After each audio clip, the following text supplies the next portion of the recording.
지금 당내 경선이 한창인데 또 계속 빠지지 않고 등장하는 이름이 있어서 윤석열 전 대통령 얘기를 좀 해보겠습니다. 네. 지난 17일에 윤 전 대통령의 변호인단이 신당 창당 기자회견을 예고를 했다가 4시간 만에 취소하는 해프닝이 좀 있었는데요. 일단 뭐 윤상현 의원 같은 분들은 대통령이랑 통화를 해보니까 전혀 윤 전 대통령 의중이 실린 당은 아니다라고 선은 그었는데 그 이후에 그 신당 창당을 추진하던 변호인단과 식사하는 사진이 또 올라오면서 속내는 역시 좀 본인의 어떤 당을 만들고 싶은 거 아니냐 이런 해석을 좀 나오고 있거든요. 어떻게 보셨나요?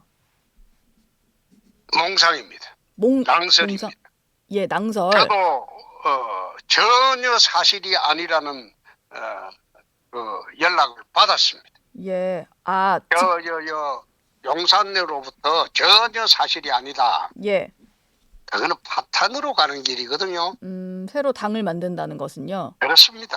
예. 그래서 용산으로부터 전혀 그건 사실이 아니다. 네. 걱정 안 하셔도 됩니다라는 연락이 용산에서 왔습니다. 예.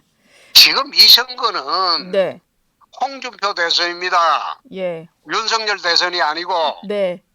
그러면 홍준표 대선 쪽으로 몰아가는 게 맞겠죠? 네. 그쵸. 후보들 중심으로 가야지요.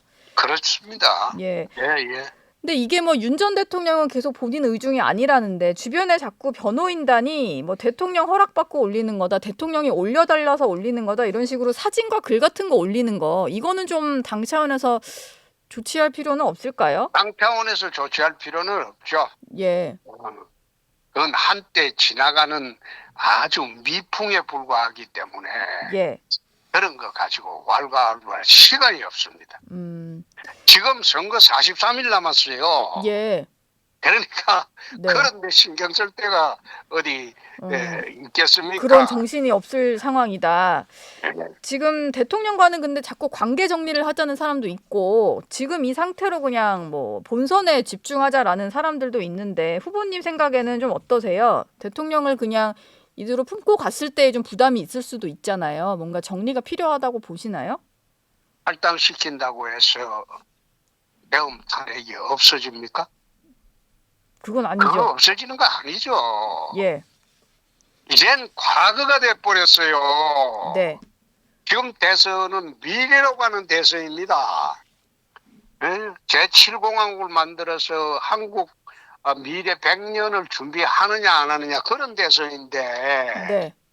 과거에 있었던 일을 이번 대선에 끌어들일 필요가 있을까요? 이번에는 예.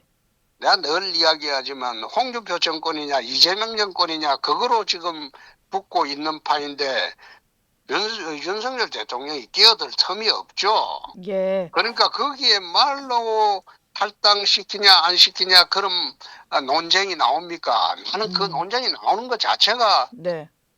유감이라고 봅니다. 지금 근데 또 자꾸 탄핵은 과거로 이미 끝난 일인데 벗어나지 못하게 하는 사람들은 좀 있는 것 같아요.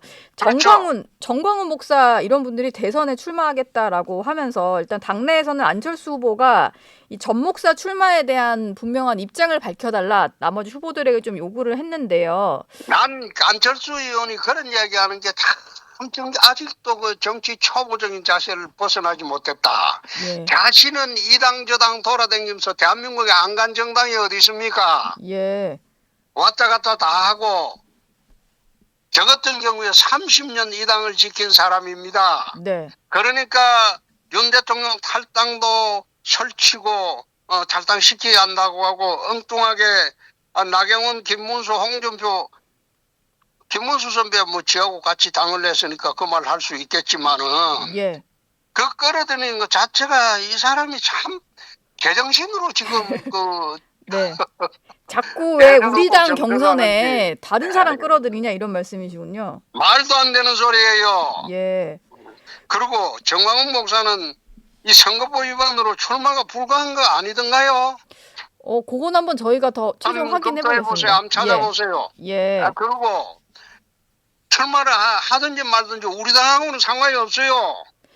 근데 예전에 그 얘기를 하시는 것 같은데 지난 총선 때도 보면 자유통일당에서 가져간 뭐 물론 거기서는 후보를 낼 정도의 득표도 못했지만 일부 뭐 한 1, 2% 정도의 득표 때문에 사실 대선 같은 경우는 1%포인트 안팎으로도 당락이 결정이 되잖아요. 그러다 보니까 정말 한 줌의 보수도 흩어지면 안 된다 뭐 이런 생각을 하시는 분들이 있는 것 같아요. 차라리 예. 압도할 생각을 해야죠. 네. 그런데 신경 쓰고 매몰되느니 상대방을 이재명을 압도할 생각을 해야죠. 예. 압도할 생각을 해야 된다.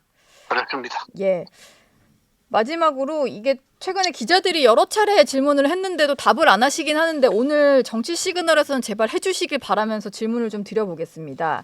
한덕수 대통령 권한대행이 최근에 좀 외신 인터뷰를 하고 있는데 어제는 이제 영국 일간지 인터뷰에서 대선 출마에 대한 질문에 아직 결정을 내리지 않았다. 뭐 노코멘트 이런 답을 했거든요. 뭐 애매모호하게 답을 하고 있습니다만 혹시 출마 가능성도 좀 있어 보이긴 합니다. 만약에 본선에서 어떤 일강 구도가 확실히 선다면 나중에 그래도 단일화 논의는 좀 해야 된다 이렇게 보시나요? 한덕수 후보하고 단일화가 무슨 문제가 되는지 내가 이해가 안 되네요. 정당도 없고. 네. 그리고 나를 한덕수 그 총리가 그래 비상식적인 사람으로 보지 않습니다. 출마가 비상식인 것이죠? 그렇습니다. 예. 이게 탄핵 대선이 또 가버리는데 네. 어떻게 한덕수 총리가 탄핵 정부 당한 정부의 총리인데 그 선거에 출마하겠다는 겁니까? 예. 아이고 내 참 사람들 그게 우리 당 일부 의원들도 철딱서니가 없어도 어떻게 철딱서니가 저리 없는지 예. 그 말도 안 되는 소리를 자꾸 뉴스 삼으니까 나는 그거 나쁘지는 않다고 생각합니다. 민주당 경선은 아무런 변수가 없이 90% 공산당식으로 후보를 뽑거든요. 예. 근데 우리 당은 그렇지 않잖아요. 네, 그렇죠. 누가 될지 한덕수까지 뭐. 들어와 있으니까 흥미롭겠죠. 네. 그러니까 그건 나쁘지는 않다고 보지만은 예. 극히 비상식으로 봅니다. 알겠습니다. 극히 비상식이다. 뭐 경선이 진행 중이니까 나중에 혹시 또 진행이 되다가 후보가 되시면 한 번 더 모시도록 하겠습니다. 지금까지 네. 홍준표 후보와 함께 얘기 나눴습니다. 고맙습니다. 감사합니다.